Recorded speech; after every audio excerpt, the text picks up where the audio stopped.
Hey there gamers, welcome back to the Board Game Co channel, and today we have a preview of the Cats of Mont Saint Michel. Hey there gamers, it's Professor Meg here, and welcome back to the Board Game Co channel. Today we have a preview of the Cats of Mont Saint Michel. This is a sponsored video. Thank you to Raybox Games for sponsoring this, and you can check out their active game found link down below to see everything that they have planned. And as you may have noticed my 4 years of French coming through, this is the Cats of Mont Saint Michel. So this is a fantasy world where it is cats fighting off against rats, which is the rat army, and there are cockroaches and rats and other things that are in their army, but they're all actually based in a real island that is in France. Now, I am not a historian, I'm not here for that aspect, but apparently there is a lot of it rooted in that. So there are different things that you're fighting against, like Marie Antoinette, and things like that. So there is definitely a French inspiration to it as well. But with that, this is a dungeon crawler campaign game where players are going to either play solo or cooperatively through the different scenarios. Now, please keep in mind this is a prototype copy and everything is subject to change, and definitely check out their game found page for the miniature sculpts that they have planned, because I do have standees here in front of me today, but they do have miniatures planned for the game, which are absolutely beautiful.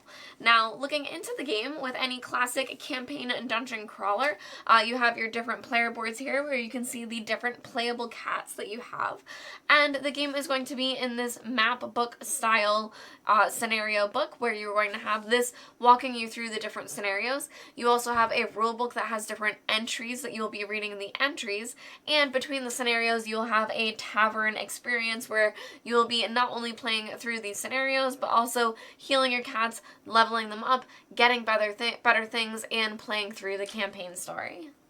Now, for those of you that aren't familiar with campaign games, this is going to have you going scenario through scenario, making different choices and building up your different characters. In this game, there is a loot deck, so you'll be gaining a different loot that will power up your different cats, but you're also going to gain skill levels, and you're going to have these different skills that are particular to each of the different cats that you are playing as. Now, taking a look at the game, a lot of games like this that have the scenario books walk you through a lot of the setup. So there are rules to go through at the beginning, but then after that you'll have your scenario books that will walk you through all of the setup. So here you can see in front of you we have scenario 3. There are specific spots where the enemies will start at. We have Marie Antoinette here starting off with her 2 boys, which are Pierre and Justin, and they are her loyal cockroaches. There's also a spawn point for the players, and then after that there are also spawn points that depending on the round, different creatures will come out. So you can see here we have our token pool for our rats, and again, rats means the rat army. It's not necessarily rats, it could be cockroaches and things like that. And here we have our pool that if one is spawned to a spawn point, the next one would be spawn point 2, which is going to be over here. That would spawn a cockroach, at which point you would take your standee or your miniature and put them out onto the board. Now, there is a management system for this pool as well, because the enemies may need to cycle out for the longer scenarios, but that's how the enemies will show up on the board.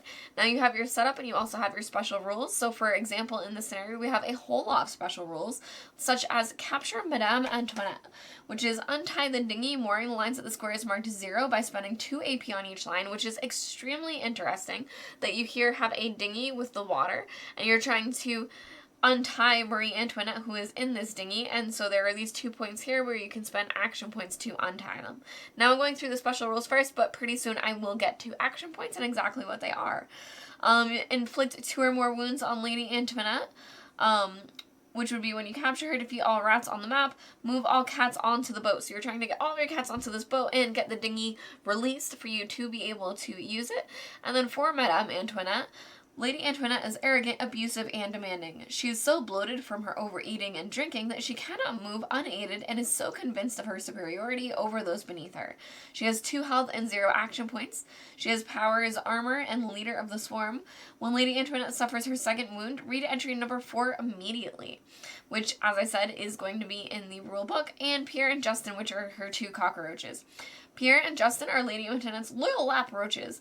They will not leave the boat and cannot be stunned. Now with that, I think you have a lot of understanding of how you get to this point in the game, the start of the game, where you will choose your starting cat or cats. You will have your skills that you will have depending on the number of level that you are, and then you will choose the scenario that you have unlocked ready to play. You will set it up and go through these starting rules. After that, you are going to take different turns based on the rats will have a turn and the cats will have a turn, the cats and the rats, and you will have your different turns, and to do that you will roll for initiative. So you will have 2 d12s. D12s are the major dice system used in the game, and you'll have one for the rats and one for the cats. Now, the rats will have a -4 to their initiative for each round. So, for example, if we roll here, a 4, ooh, that's awful for the rats, and we rolled a 9 for the cats. So that would actually be a 0 for the rats, and a 9 for the cats, meaning that the cats would go first, and they would have their action points to spend. Now let's talk a little bit about action points and what you will be able to do with those during your turn, because every cat is going to get 2 action points on their turn. Now there's a plethora of actions that cats are going to be able to take versus their enemies, which are only able to take a few different action types, but for the cats, they're going to be able to spend their action points on different things such as moving, searching and investigating, attacking, picking up items, and removing stun markers. Now I did say picking up items, that is actually free to interact with unless the special rules say anything different, so as long as you are orthogonally adjacent to an item, you are able to pick it up. But if you are stunned, which is something that can happen to both rats and cats in the game, when you are stunned, you would need to spend 1 action point to remove that stun marker. Now for 1 action point, cats will also be able to attack. So for example, Leon here, he has a rapier, and when you are attacking, you are going to look at the stats down the side of your weapon. You do have an unarmed attack if you need to, but it is not as powerful at all. So for his rapier here, you can see that he's rolling 1 die. It's using 1 hand. On a 5 to 7, it will stun. On an 8+, it will do damage, and it's a 0 range, meaning that Leon would need to be right adjacent to, orthogonally adjacent to a enemy to be able to attack them with his rapier. And the special ability is that opponents may not dodge this attack, so they wouldn't use the dodge ability on that. So for example, if he was attacking with his rapier, we would have him roll here, and ooh, that was a 2. We're gonna re-roll and see if we can do a bit better, but that would have been a nothing at all. Oh my gosh, a 1. These are horrible dice. Okay, so for a 5, I would have been able to stun the cockroach. Now for cockroaches, if you stun them, you actually get to kill them, which is great. Pierre and Justin over here are special, but a normal cockroach you would be able to attack, and if you stun them alone, they are dead. That is not normal for all the other enemies, but that is what would happen with cockroaches. Cockroaches are also special where they're able to share a space with other cockroaches as well as your cats, so I think that is a perfect time for us to talk about movement and the different spaces. So you can see on the map here, there are both big and little squares, which I think is so interesting for this game that you can see here there's a square of 1, 2, 3, 4, meaning 4 spots within 1 larger square. Now when cats are moving, if you spend 1 action point, you would prowl or stride.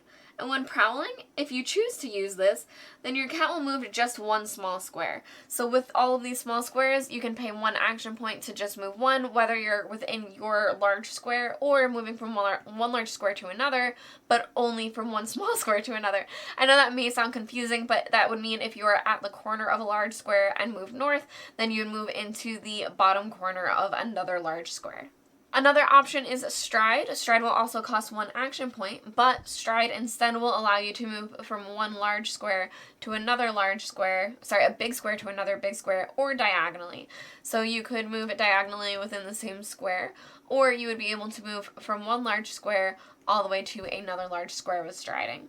Now there's also a move called pounce, and when you pounce, you have to spend both of your action points, but you move from 1 large square to another large square 2 away, and then you are able to initiate an attack after that when you're pouncing. Now once it is the rat's turn, which again with the different rounds may change depending on the initiative, and they may go first, but during the rat's turn they are also able to spend their action points, in which case it will cost them 1 action point to move a small square, 1 action point to attack, and all of their action points to remove stun markers.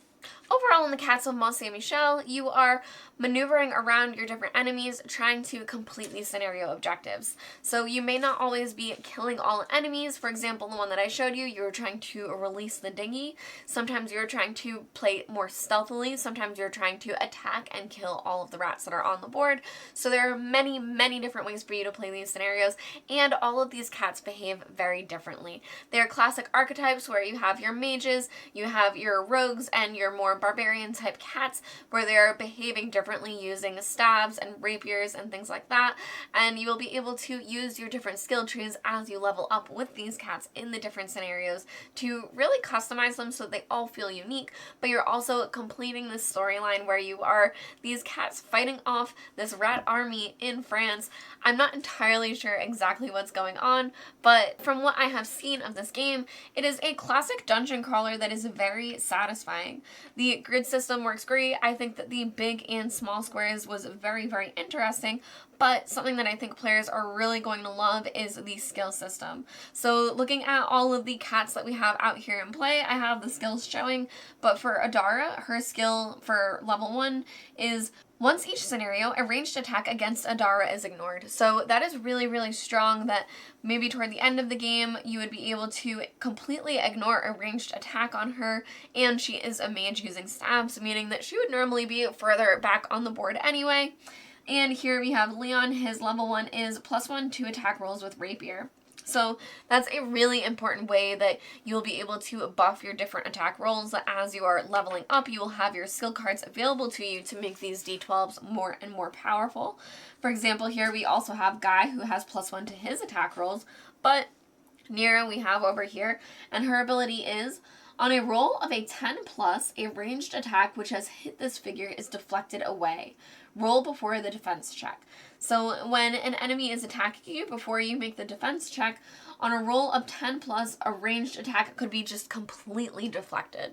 Within the scenario, there's also a loot deck that players will interact with. There are different loot tokens that will be spawned in the different scenarios, and when you trigger these different loot tokens, you'll be able to draw loot from the loot deck, which is where a lot of your weapons are going to be coming from, as well as gold, but you can also be attacked from the loot deck, so be careful because it's both good and bad, and depending on how much has been looted already from the current scenario, that may be a reason why you might choose not to loot any further. Now, personally, in my opinion, I think that would be crazy. Some bad things can happen, but having weapons and extra gold is always worth it. So there are reasons why you may choose not to do so. For example, if you're very, very close to death, but you are able to loot for these different tokens. Another mechanic that I thought was very cool is that there are these different scratch tokens. Anytime that a cat rolls a 1, a way to mitigate this, because rolling a d12 is a very wide range for a die, whenever you roll a 1, you are either able to take or use a scratch token, which is shared by all players. Now, if you take a scratch token, you are just adding it to your bank, but when you use one, you are able to use these to re-roll your bad results. Overall, the Cats of Mont Saint Michel is going to feel very refreshing with a few new mechanics that you haven't seen before, such as the D12 battle system and the scratch tokens, as well as these different skills that you'll be using to level up your cats in a really unique story. That being said, it's a very familiar dungeon crawler that I think will be easy to pick up and very intuitive to play and satisfying for players. Thank you to Raybox Games for sponsoring this video. You can check out their game found link down below. I am Professor Meg, this is Miss Nuka, and we hope you have a good one. Bye!